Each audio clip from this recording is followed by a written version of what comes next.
That's fine. Do what you would do live. Woo! Here we go! Hey, you were second Suitor! I guess. Skin my palms, scrape my knees, tag the wall, watch it bleed. My veins are pumping coffee and gasoline. The tiniest of parts all I need. Bite my tongue, pull my teeth, sing out loud, disagree, because you have a voice they try to take away. It doesn't matter what they say, 'cause motherfucker, I was born to play. I was born to play. I was born to play. 'Cause we all make mistakes, we all have bad days. Spit in the face of my face, shedding all this dead weight. I was born to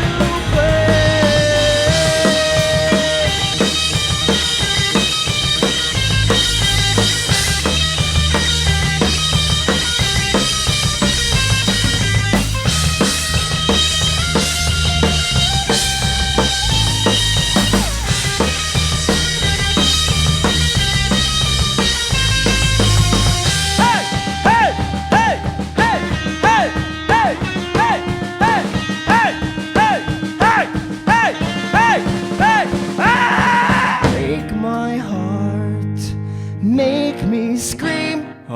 You can't get rid of me that easily, because I'm so damn happy. Don't care what you say. The choice belongs to me alone, and motherfucker, I was born to play. Motherfucker, I was born to play.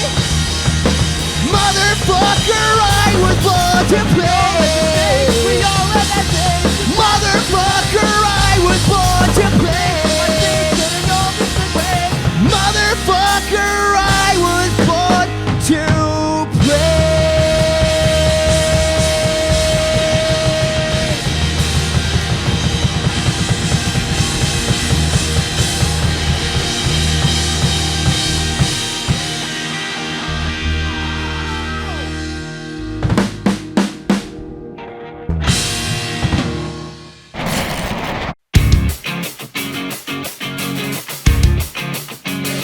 My name is Tyler. I am the singer, guitarist, and songwriter from the band Second Suitor.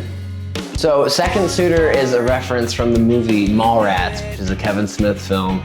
At the end of the game, at the end of the movie, there's a game show, Truth or Date, which is played in their mall, and the Mallrats too. And instead of being Suitor number 2, the character Brody insists on being called Second Suitor because Suitor number 2 sounds like bathroom code. And I thought that was a fantastic thing to name my band after, you know? Why not? When my old band, Lila Ignite, which John was also a part of when we were, you do it, just come in, you're like, that's me, fuck it. There you go. Yeah, that asshole. When Lila Ignite was ending, I took some songs that I had not used for Lila Ignite, and I went down to Philadelphia, Pennsylvania.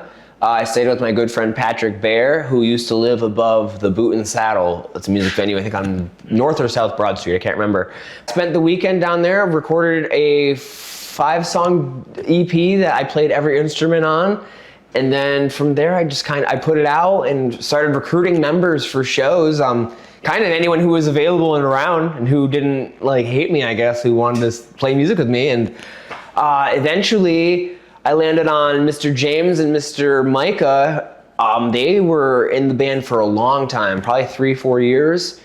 And Micah left 2 years ago-ish. I don't know, you've been in the band for a year and a half to 2 years now. I think it was brewing for a little bit just because he was getting increasingly more busy with his, I think, musical schedules. He plays in a lot of the like the musical shows. He does a lot of like the marching bands for the high schools. I know he does like the Vestal School District, I believe, a couple others.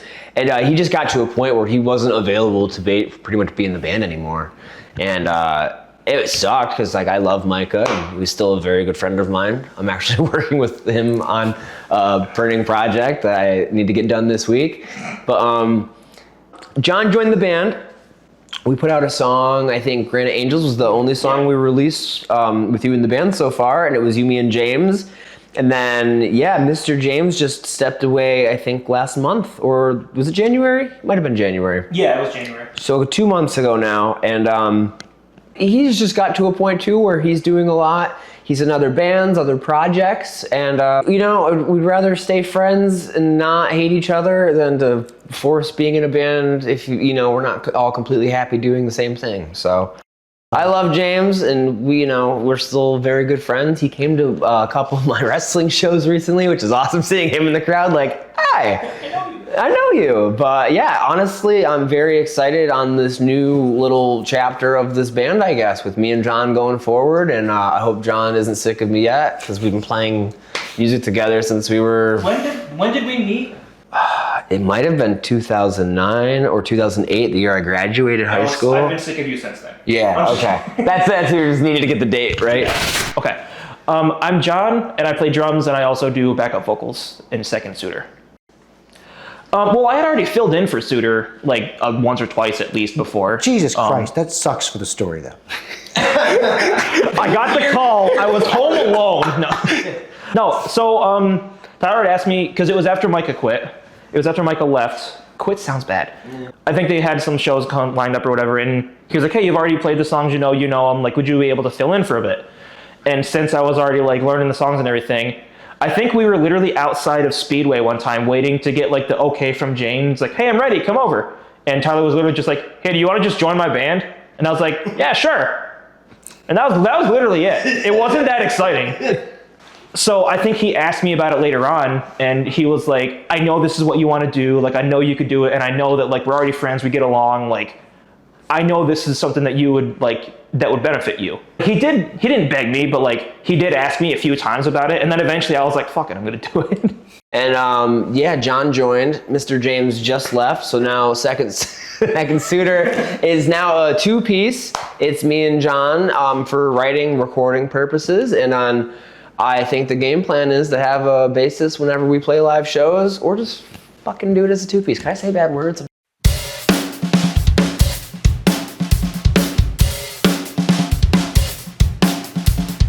Oh, my name's Jay. I own SoundGoRound in Vestal, New York. I grew up on Long Island, Port Jeff, like kind of like a harbor town in Port Jeff. Beaches and stuff, definitely suburban kind of lifestyle. My dad got a job up here when I graduated high school. And I stayed down there for a few years and went to college. And then I moved up because a couple of my buddies were going to Binghamton. So they moved back and I stayed. Actually, I didn't like it that much. It was a pretty big shift for me. You know, like Long Island had like a lot of restaurants and pizza places and movie theaters open late at night. So when I came up here, 10 o'clock at night, like, hey, let's go out and do something. And they're like, oh, just nothing going on much. But I eventually learned to love it because talking to my friends now, they all like work 50, 60 hours a week. I ask them like, oh, did you see this movie? Did you see this band? Like, they didn't even know about it. And up here I have a lot more freedom to relax and not the hustle and bustle of Long Island anymore. Actually, I was going to school to be an architect. And on Long Island, I was working for a firm already, so I thought I can just move up here and do the same thing. And the firms were just very small. And so I ended up driving a tractor trailer for a little bit while I was finishing college up here. I worked for a photo company, doing digital retouching and stuff like that. And then I found this place. Yeah, actually, I was at work, and I came to a little music shop in Endicott to buy a CD on my lunch break, and they were going out of business. So I just went back and decided, like, hey, I think I might want to buy this place. So I just started working with the owners and talking about purchasing the business. Yeah, it was called Disc-A-Round. It was a franchise, and I had to buy the franchise to keep the name. So I just changed the name to SoundGoRound instead of Disc-A-Round. But the letters on the building were $1,500 each. So I used 2 letters from the whole site. I had to make 3 letters to make a new sign. That was the biggest expense of the business, actually. We're trying to come up with clever names and stuff, and I'm like, I can't afford to get a new sign. So yeah, it was definitely more music. I tried to keep a little bit like their like Grateful Dead vibe going and metal at the same time. So it's kind of weird, but we actually had a tattoo artist come work in the shop for a while, like in the front window, thinking like, ooh, this badass like metal store. But it was a lot of fun though. I was a lot younger, so I was really into the music and like heavy metal and stuff like that. And I remember playing like Pig Destroyer in there and like offending moms, and they would just leave. We thought it was funny, and I'm like, hey, we're not making a whole lot of money here doing this. So we kind of changed it to be more of a family. I had a daughter then too. She was 3, so it kind of naturally progressed into more of a family store. We needed a bigger place because we started doing other things like movies and games and stuff. We just really needed. We were only 750 square feet. We actually were looking at places in Endicott to move to, like on Washington Ave and stuff. We talked to a realtor, and they showed us this place, and we were a little scared at first because there's a lot more rent and stuff. But we just thought it'd be a good change, a bigger place, and some room to expand. We were only half the size. We were only the size behind you. We actually sold books. We had like where our movies are now was like a little book nook. We even had like romance novels and stuff back there. It's kind of weird. We did a lot more music too. So music was still probably half our business. It was just a little more scrunched, altogether. We had like little sections of all this different stuff kind of brewing, but nothing real big. Well, the person that owned this side of the business, they were closing. So we thought it was a good opportunity to expand. It's kind of simple. I don't know, typical day. Like we just usually try to get a lot of things cleaned up and ready to go in the morning, and doors open. People usually start coming in to do trades, and it's pretty busy throughout the whole day. Like it's just kind of a nonstop thing now. Lots of customers. We have a lot of relationships with people, so they come in and you can almost like set your watch to like, all right, the Star Wars guys is coming in at 11. The comic guys coming in at 11:30. So, but it's a lot of fun. Yeah, it's just busy. And we're very personable people, so sometimes we might have 10 customers in an hour, but we're always like talking to them and have relationships with them. And it's important for me too because we do so much. I actually learn a lot from customers. Like I can learn a lot about like Star Wars stuff from talking to a customer that's been collecting for 20 years, and I would like researching my catalogs or distribution stuff, or looking for trends on Facebook or whatever. Usually if like 2 or 3 people ask me for something, we start carrying it. So we really pay attention to what customers are asking for. I think being in touch with the customers, we can kind of foresee things changing instead of like a corporate office somewhere that's telling us what we're going to get in the next delivery. So if things aren't working right away, we can just immediately decide like this isn't working, let's just sell it at a discount. Our marketing helps a lot. Like we can push it where we need it instead of it being a fixed market. And also too, I try to leave a lot of our personal opinions of what we like out of the equation. Like a lot of people open up music stores. Like I said at the beginning, like we did mostly metal, but then I realized I got to keep my personal tastes out of the business. So we really pay attention to what people are asking for instead of like, oh, I'm really into Transformers. I'm really into, a certain type of music style. I still fall into that every once in a while. Like, I love new music. So sometimes I'll sit down and order a whole bunch of new bands stuff, and everybody comes in, nobody knows who they are, and we end up getting stuck with it or whatever. But then 3 years later, people are asking for it. Yeah.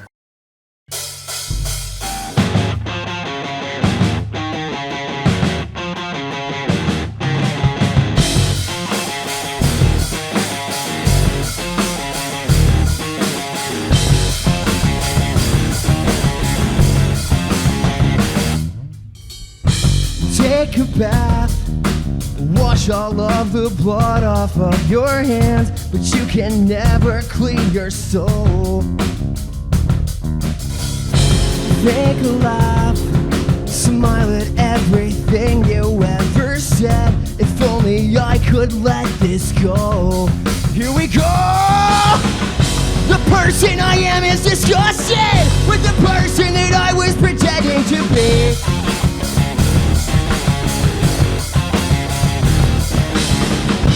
May not have all of the answers, but my heart feels deeper than my eyes can see.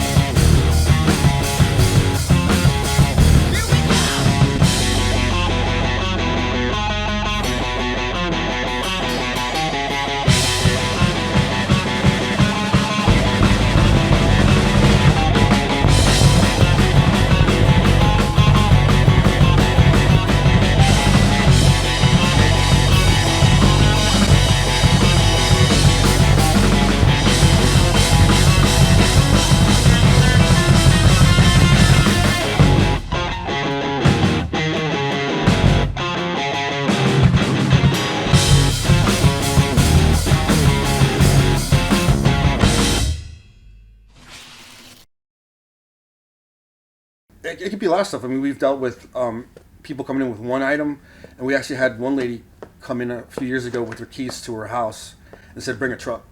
So we've gone on every level of that took about 3 months to do her trade-in. That house, we got like a 67 Les Paul. We do get a lot of cool stuff. Like sometimes just having like autographed stuff is kind of cool sometimes, especially bands you like. Like we have an autographed Anthrax album up there. You know, I grew up with that kind of stuff, so that was kind of fun. It's always kind of funny just seeing people's tastes and stuff. Like, man, I can't believe they spent this much money on Pogs or, you know, like stuff like that. So, oh, you know what we got in? We bought probably the coolest thing we've gotten so far, and it's nothing we sold in the store. I don't know what they call it, like the Men in Black guys. This was a legit Air Force research guy, and he passed away, and his family brought in all his research, and we have boxes and boxes and boxes of like alien research from the government. So that was pretty cool to check out. We're still reading it and having fun with it. It was tough, and we just talked to him and kind of made an offer because we knew it was hard to resell. But he even had like a toolkit with like soil samples and stuff in it from it. So it's really cool. I actually have most of it at my house right now. Most of the time people are reasonable, and usually the people that are unreasonable are just completely unreasonable. Oh. You know, like they see rumors online. They think, you know, we just had somebody call the other day about those Disney VHSs, the Diamond Disney. You know, they thought they were worth like $2,000 each. So that happens every once in a while. Usually you can, if you're honest with people and you kind of talk to them about, hey, this is realistically what I'm going to sell it for. This is realistically what I'll make off of it. And as long as we can come to an agreement, we have no problems working with you on it. Yeah, but it doesn't make any sense for us to invest a lot of money into something that we're not going to make anything off. A lot of times we'll get counterfeit things, which is kind of a bummer. We'll get fake autographs sometimes. That's kind of a bummer. We're not experts. We don't get that much of the stuff. So I can't call down the block to have that autograph guy come down and authenticate it. Most times it's kind of a bummer because you pay extra for that kind of stuff, right. You know, and then you find out something that you think is worth $500 is basically worthless. Yeah. So that's kind of a bummer sometimes. But sometimes we're off, like on records, like, oh, this is the wrong year, or we were off the wrong print. And we've gotten lucky buying things where we think it's worth a certain amount of money, and then ended up putting it on auction and getting 2 or 3 times as much as we hoped, and that's exciting too sometimes. It's probably more from trades, but we order a lot from vendors. We get deliveries almost every single day. So there's quite a bit. But our new stuff actually creates the trade-in stuff. So we order a lot of new products. People end up buying, and a year later they end up trading in some of that stuff because they didn't like it, or they want to change what they're collecting or get something newer. You know, so it kind of feeds itself, you know, yeah. Sometimes it's just the little stuff, you know, like a lot of my really close friends now are people I've met through the business, whether it be a customer or a guy in a band that we're just chatting about music. Like most of my closest friends are people I met through, I think actually all my friends I have now are I've met somehow through the store. So that's really nice to have. I have a lot of good like lifelong friends I think now. And we're a really good, close crew. One of my guys has been with me for over 20 years. So typically, we very rarely hire people because everybody kind of stays with us for a long time. The only people who really rotate out are some of the part-timers.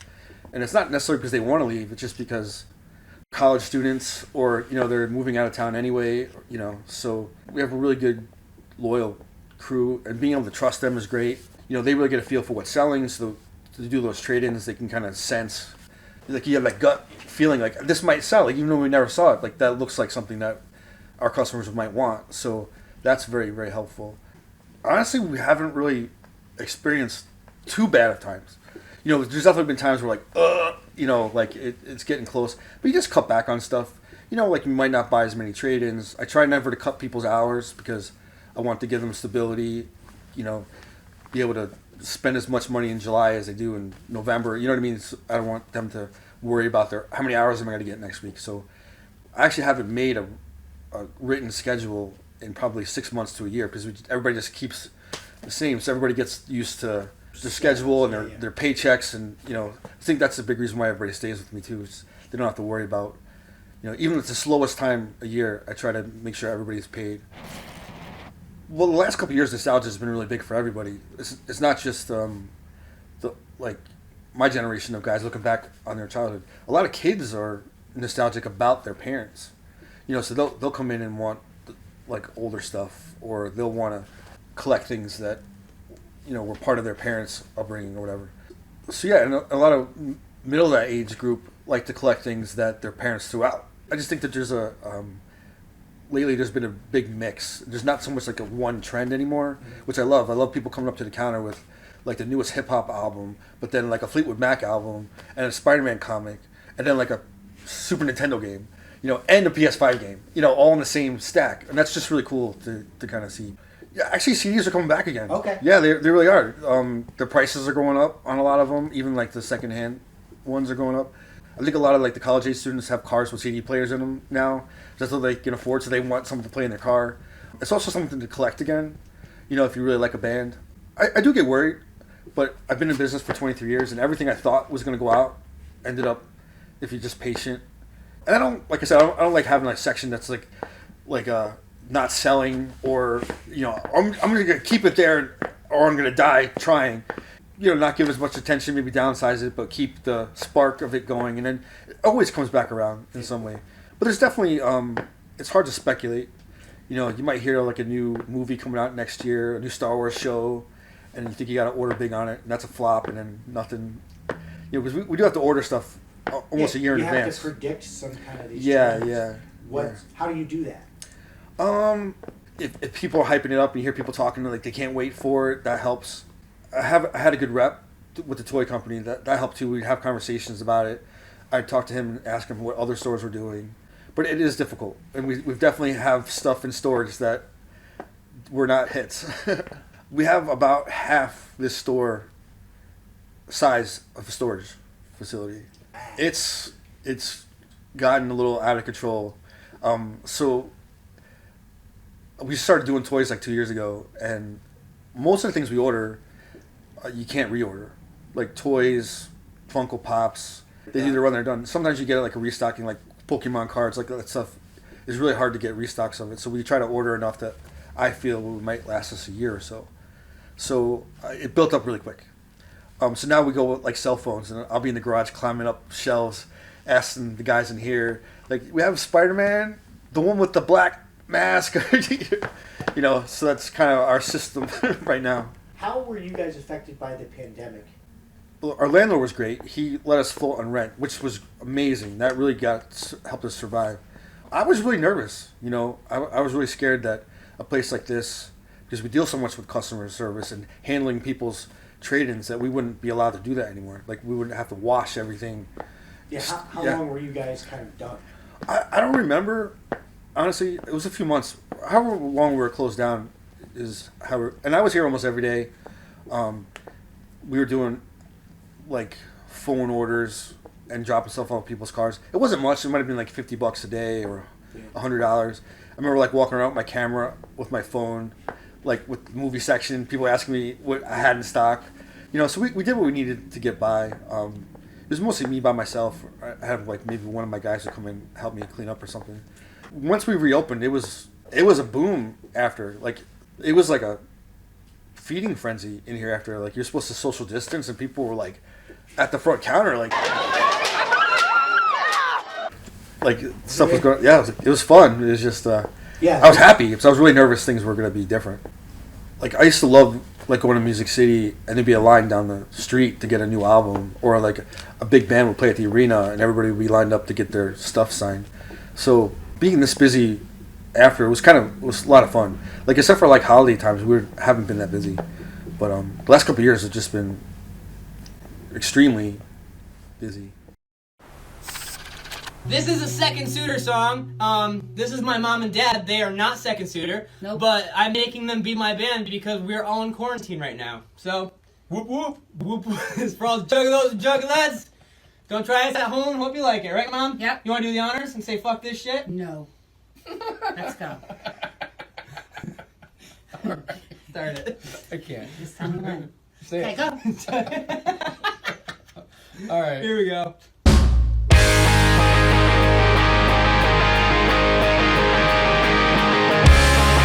I am Terry, and I claim to be Tyler's dad. And sometimes I introduce myself as his roommate, because it just seems like that's fitting. It's fun. It's so much fun. It's like we're 19 forever. Just off the top of my head, like if you go to Wegmans, if you compare to Wegmans to Weiss, Wegmans is kind of bougie. And the people there, a little more bougie. And we like to walk in there and it's usually crowded. And if you're familiar with Family Guy, you go, hey Peter, just as loud as you can, just to see who looks. And a lot of times they don't, but we sit there and we crack up. Just doing stupid stuff when people don't expect it. It's just become our way of life. I worked at IBM. Yeah, I know I worked at IBM temp. And it was the summer after, I was collecting unemployment. And one of the guys I worked with, when I was done, he said, I'm getting married this summer. I'll invite you to my wedding. And I'm thinking, yeah, you know, they just say that. But he did. And I met my wife there. She was a bridesmaid. Okay. And we went back to her parents' house after me and my buddy did. And I knew it was going to be something amazing because they lived on the second floor. And when we got there, a guy was peeing off the front porch. Oh, there you go. Second floor. So I know, oh, this is going to rock. But then we went on a blind date after, and the rest is history. It was just fun. You know, we made it a good life as best we could for all of us. And I like to think that he did okay. My dad is so cool. He's so supportive. He's like just inspiring me in how he lives his life and his demeanor towards the world and, you know, how he treats people. My dad's just a great human being, and I've just been so fortunate to have the parents I have. And I know he loves watching me play music and wrestle, and he loves that I, you know, just have my own weird alternative lifestyle, and he's always supported that and he wants me to thrive doing that, and that means so much, you know. My mom passed away about 4 years ago now, and my dad and I were always close. Me and my mom were also very close, and we joke now that I was always a mama's boy, but when my mom passed, I became a daddy's girl. It's just who we are. Yeah. We try to make light of everything, and if you get it, you get it. If not, we get it. I don't want to make it sound sad or depressing, but like, cause like when we were traveling a lot with like my mom, when she was going through all of her health issues, we were traveling to Philadelphia a lot and to New York City a lot. She was being evaluated to be on the lung transplant list. And I guess I would say those trips, the one that was during my dad's birthday weekend, we were in Philadelphia. My mom had just a bazillion tests going on, and it was during the pandemic, so we'd usually have to drop her off, or my dad would be able to go in with some of them with her and stuff. And both my dad and my mom, I just remember how resilient my mom was, and also just like how positive they both made everything, and how, despite the terrible circumstances we were down there for, like, they still made it something like of a joy, like as a family thing, like just their demeanor and how we went about living. And I don't know, it's so easy to just like, you know, want to sit in the hotel room and cry the rest of the night, or like, want to go get ice cream? Like, you know, just shit that. Like, and my wife put it best when we were in New York, when she was being tested there. And she said, see guys, if it wasn't for me being sick, we wouldn't go on these cool little vacations. And, I mean, with all that was going on, for her to put it in perspective like that just made sense. And that's how you got to look at it. I just appreciate that. It's just, you know, feel what you have to feel. And it's not like we avoid anything. We talk about everything. But, you know, understanding, you know, feel what you have to feel. But, like, life is kind of always going to go on. And sometimes it's up to you and how you want to handle those moments. And making the most out of every situation and every circumstance is just, I think, the epitome of what my family and my relationship with my dad is all about. My mom was super supportive. She wasn't in terrible health when Suitor started. She did have one health scare, I think like a couple years into second Suitor, but she recovered from that and was doing very well.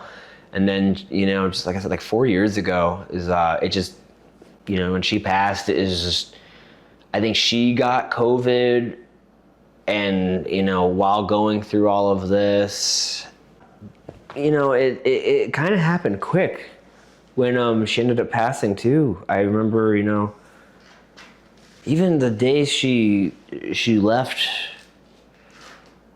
in the ambulance, I remember like we had to call the ambulance because she was just having a very hard time breathing at home, and my mom, being who she is, like she's like struggling to breathe, getting helped out of the house into this ambulance, and she recognized one of the EMTs. She's like, "How have you been?" It's like, Yeah. I love Mom. Like, let's handle this one thing first. Like, I'm sure he's okay. But like, that's just who my mom was. She always, I don't know, she gave a shit about everyone and wanted to make everyone feel like the most important person in the world. She was the shit. If you could have one day back with your mom, it's you, your mom, and your dad, what do you think you would be doing on that one day? God. Probably just have a cup of coffee with my mom and talk. Just ask her how she's doing, and just to be around her again. And it'd be amazing just to hear her voice. Yeah, nothing crazy. Just would love to give my mom a hug. You know? I don't know, probably go to dinner. New York pizza. And, oh gosh, hopefully we're together all day, and whatever we do all day, we're just together, we do something, but at night he's playing in his band. Her and I have always supported him. And she was there at the shows, everyone knew her. And all the guys had crushes on her. Not you. No.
Son, don't panic, believe in magic, and above all know that anything can happen. I don't mind, I'll wait all night for a sign. Tell me nothing bad will happen. I don't mind, I'll wait all night. Just give me a sign that everything will be okay. 'Cause I'm freaking, please keep breathing. I miss the days that you and I were sleeping in. Son, don't panic, believe in magic, and above all know that anything can happen. From the highest of highs to the lowest of lows, we can't predict the future, only steer where our vessels will go. To my mother and father, all I wanna do is make you proud. All I wanna do is make you proud. But I'm freaking, please keep breathing. I miss the days that you and I were sleeping in. Son, don't panic, believe in magic, and above all know that anything can happen.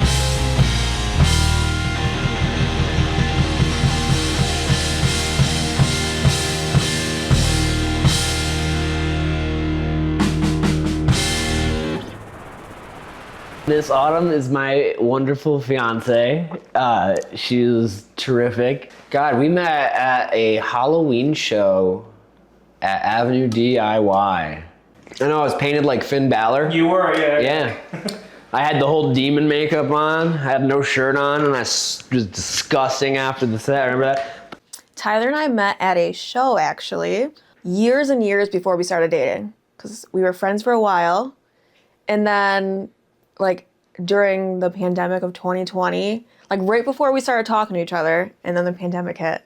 So we just texted for months and months. We play lots of board games. We really like Ticket to Ride. Okay. That's the one that really gets us going and really gets us mad at each other. Oh, yeah, I don't think we have many boring moments. And if there are boring moments, it's because we want them to be. Like, every night, we have to be sitting on the couch watching TV and stuff. We've been together for going on 5 years now, and recently got engaged. It's a really funny story. We went out to get coffee one day. We buy coffee from Tom's, which is like a local consignment shop type of thing here. And they sell jewelry there. You can like buy like gold and silver and stuff from there too. This ring was there. Our coffee was being grinded.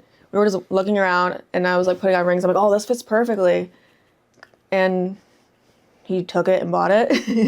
And the whole drive home, I'm like, I know you have that ring. It was very spontaneous of us. We've been talking about it for a while, and yeah, he proposed here on this couch, and I was like, really, you're doing this now?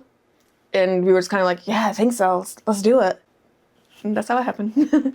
We're both super broke and can't plan a wedding, but I'm in love with her, and like going back to the parents, we'll make it work. And we have really cool ideas. It might not ever happen. We might just go to the courthouse. We really want to make it like a show. We don't care about any of the traditional stuff. I don't need to like walk down an aisle or anything. Have a show of like one of our friends' bands playing. Everyone having a good time. Just friends and family. That's it. Autumn is so sweet and kind, but she's also so stern and like she knows what she wants to. I'd like to think that in my annoying nature, like she kind of doesn't really take shit anymore, which is great, like in a good way. God, she's so supportive. She's super God, her best quality. She's just a great person, honestly. Like, I don't know. She makes me feel at home.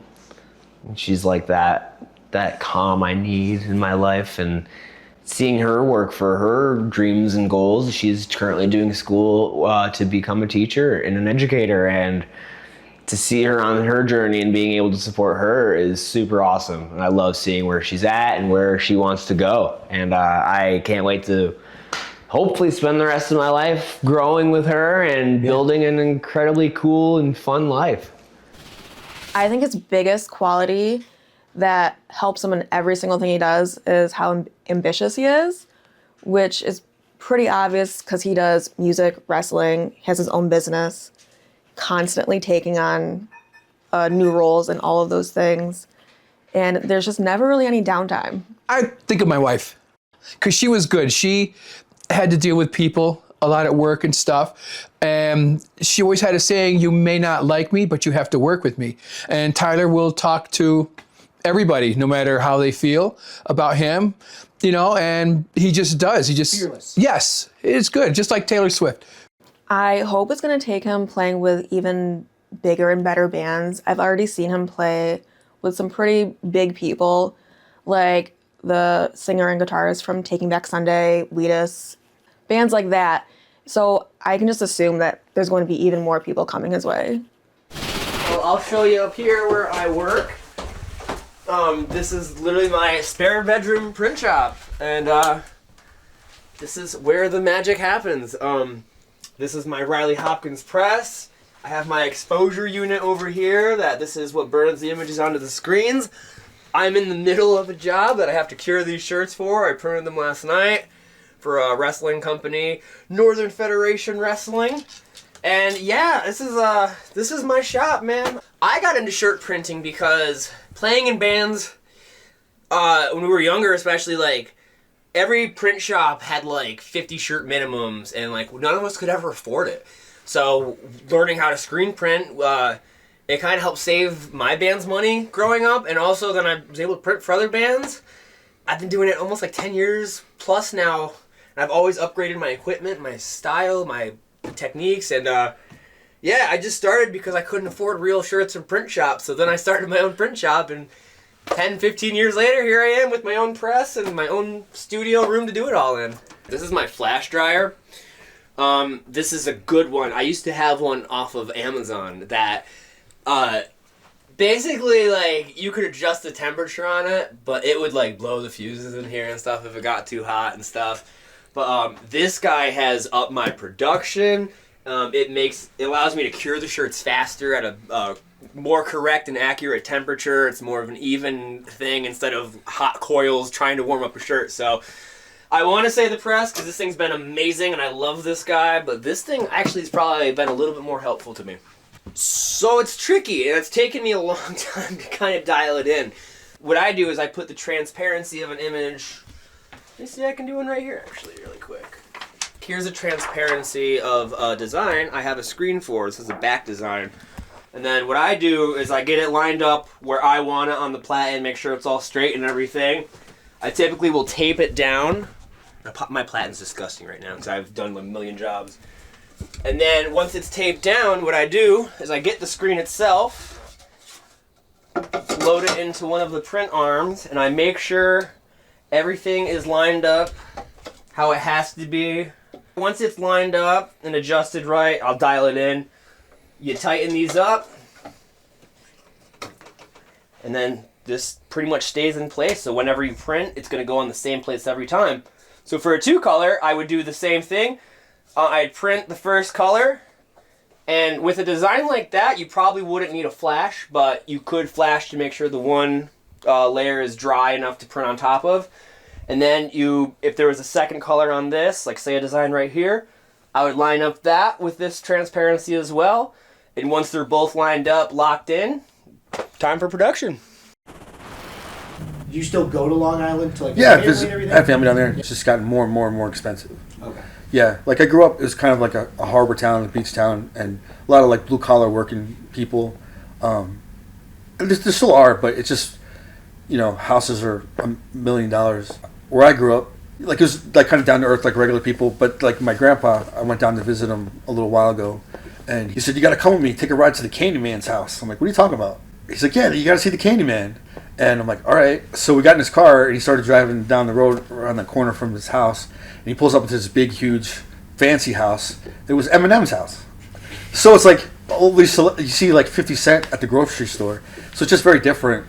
Like a lot of celebrities and wealthy people are moving into the east coast of Long Island. Where I used to grow up, there's fishing boats. Now like the CEO from American Eagle's got his yacht parked there. It really turned into more, except when I'm with my family, it turns more into, I feel like I'm a tourist. Like it doesn't feel like home anymore. Which is nice because I kind of missed it. But then when I go back and visit, like now I miss here. So I really built up a good, like my own ecosystem, like work and local businesses. And there's a lot to say about that. Like I grew up on Long Island, and it's great. Like there's a lot of good food and there's lots of stuff to do, but there's not a huge sense of community unless you have like your kids in the same school. But up here, like you can really get to know another business owner. You can stop in and talk to them. You can kind of compete and not compete without speculating. You know what I mean? Like you could really it feels like more of a community with each other. Like, who do you use for insurance, or who's your lawyer, or who's your guy? Like, what distributors do you use? Like, so you really can talk with people. Like, it's not so crazy, stressful, like trying to undercut everybody. It's really easy to kind of get out there and help each other out in the community as businesses. I like to see more of that, actually. I'm not sure if I see a lot of businesses doing that, but that's kind of what I was talking about, changing my marketing campaign, is what I wanted to focus on next year. Is instead of marketing us, I want to tie in other local businesses that helped us grow over the years and kind of market us together. So I think there's a lot of power in people getting together. So the breakdown. John and I are going to Novro Studios. Did I say that correctly? Yes. Novro Studios with Eric, Novroski. Thank you, because I was not going to say that correctly. 98% sure I said his last name right. Yeah, Eric Novroski. Eric, and then just get Google text to speech. Yeah, this guy. His recording work is phenomenal. It's exciting just because in the past, I think like 5 years or so with Second Suitor, every time we've recorded, it's been in-house. Like, you know, James or our good friend Matt has recorded, and we've all done it locally, which has been great. So much fun, so much creativity locally and on that level. For studio? So this is our first time in I think ever for Suitor going somewhere. Well, well, not ever. You went to Philly? Yeah, I went to Philly. It wasn't really a studio though. It was just like literally above a venue. Somewhere. I did. This is the first time going out of state since the first EP that I did by myself. So to go somewhere to record music again is going to be a lot of fun. There's that excitement of like having, you know, I can't wait. We haven't done this. And how many songs? So I think the first time we're going down, we're doing 2 songs. I don't know. We don't have like a set plan, but we kind of have a vague game plan of how we want to go about things, where we hopefully put one out in like, I don't know, end of April, early May if we can. And then kind of push that, play shows, but hopefully in that time too, while playing shows and being more active, we can save up more money to hopefully record more songs during that time and just kind of keep that ball rolling, build up an album or an EP's worth of stuff and take over the world. Maybe not take over the world, but we just want to play everywhere and with really cool bands. Why don't you go? Every reason you should be here, but you always find a reason not to show. Thought I'd let you know.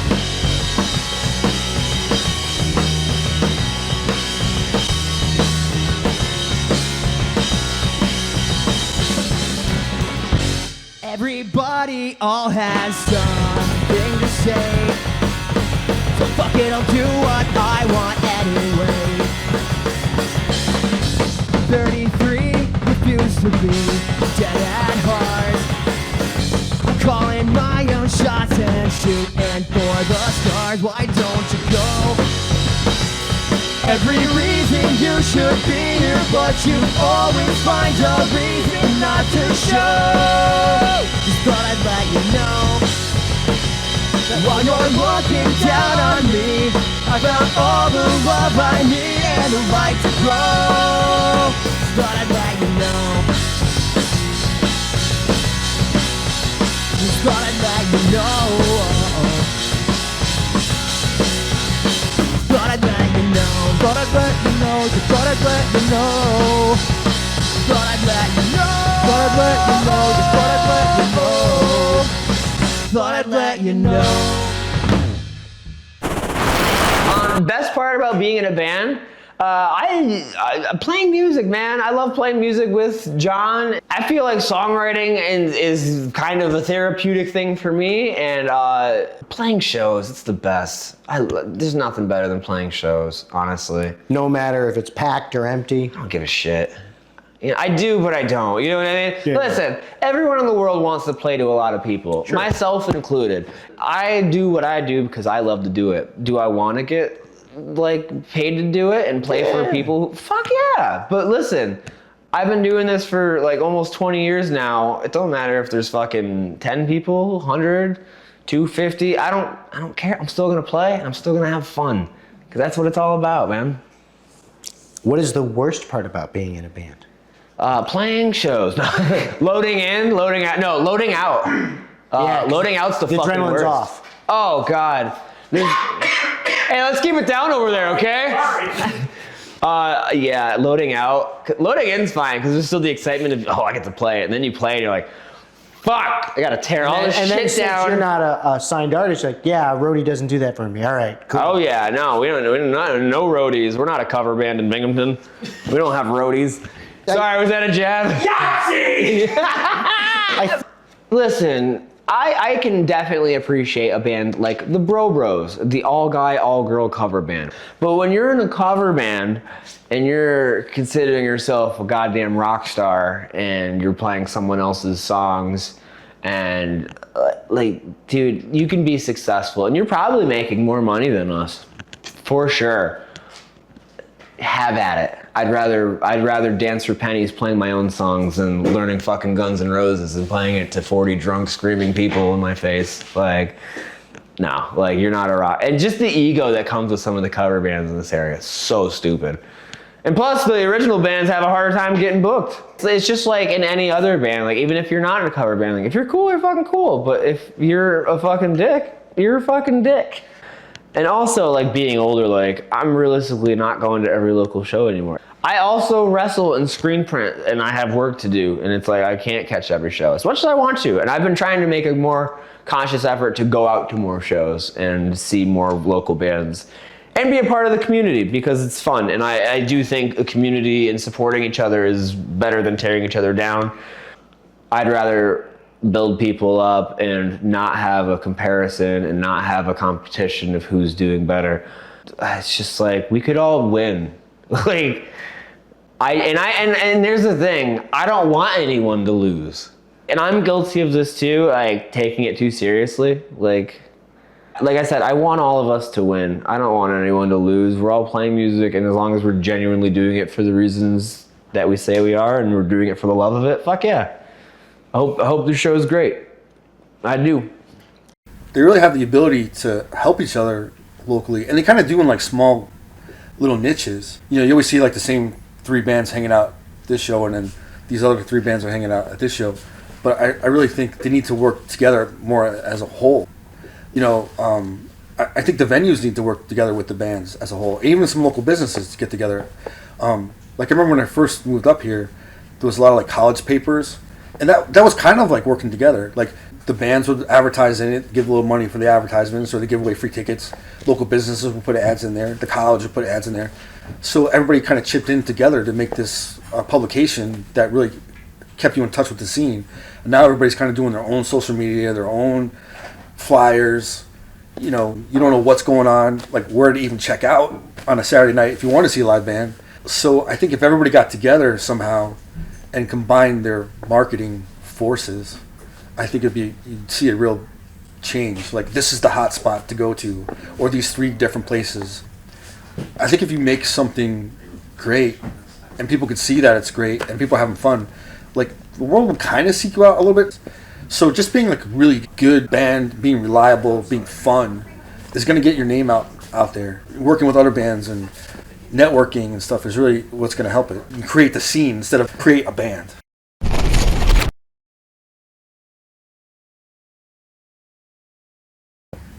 Well, I would definitely say don't focus like on your competitors so much to the point where it's driving you, like where it's stressing you out. You definitely have to be aware of them, but I wouldn't base all your decisions based on what your neighbor's doing or the guy down the road. Even try to figure out ways to work with them a little bit. Like Music City called me before they moved to Vestal.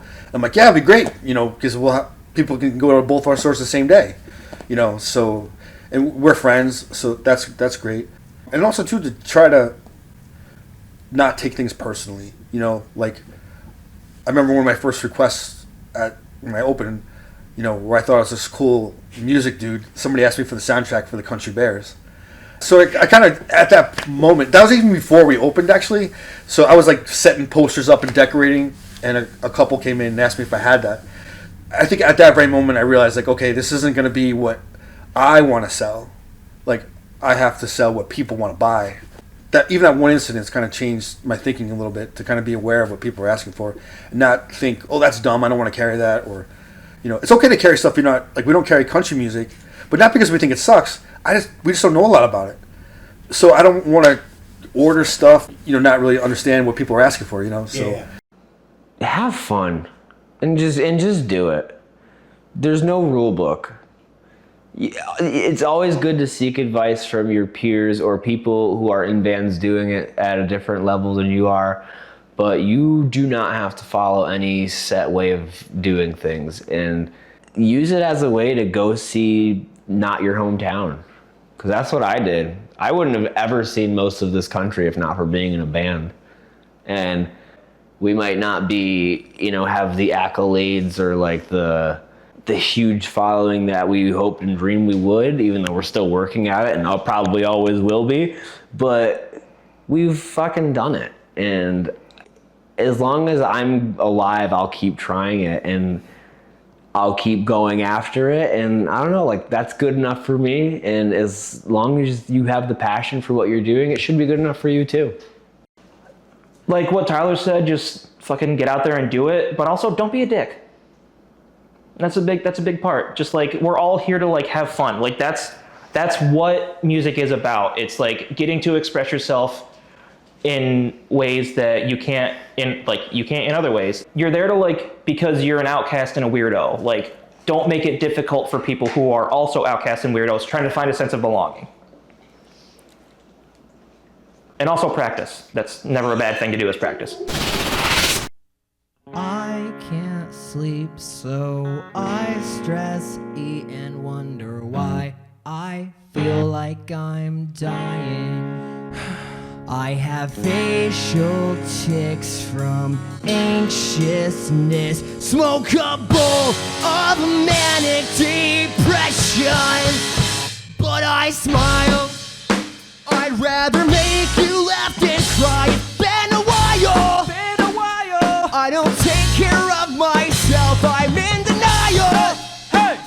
If I can be so strong for everybody else, then I can be strong for myself.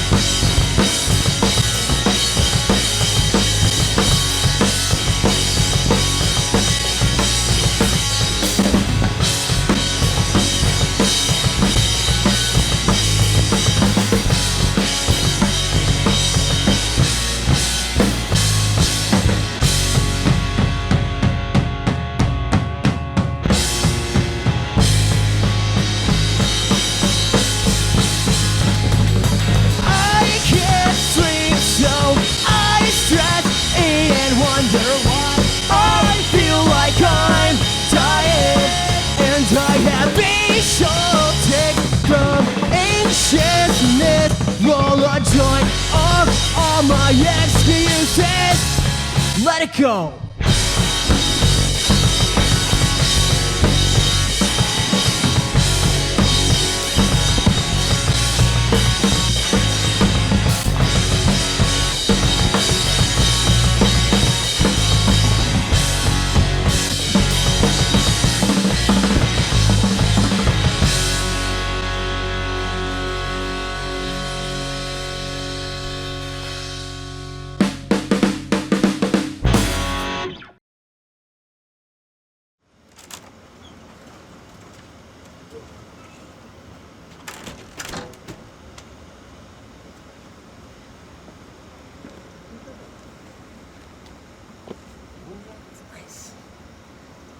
Right. Where am I running? Am I still afraid of something I don't know? What I'm becoming when the hardest days keep dumping, you can't outgrow. Will I ever figure any of this out? Will I spend my days searching for ways to get off of the couch? If I don't go to bed, maybe I won't dream or wake up crying like it's my routine. Remember the phrases you said. I'm not doing much, but I'm doing my best. Yeah.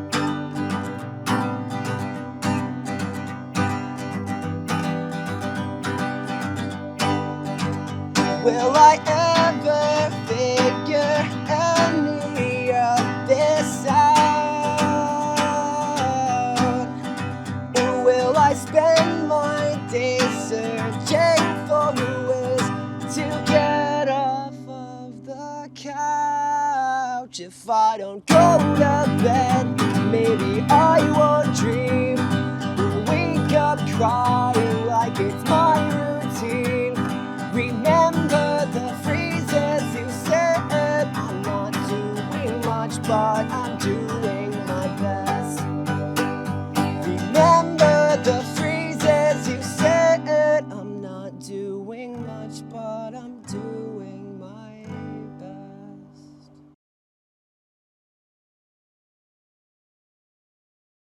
Hi, babe, it's Mom. I just wanted to tell you something real quick. But you're probably outside baking, so LOL. All right, talk to you later. Love ya. Bye.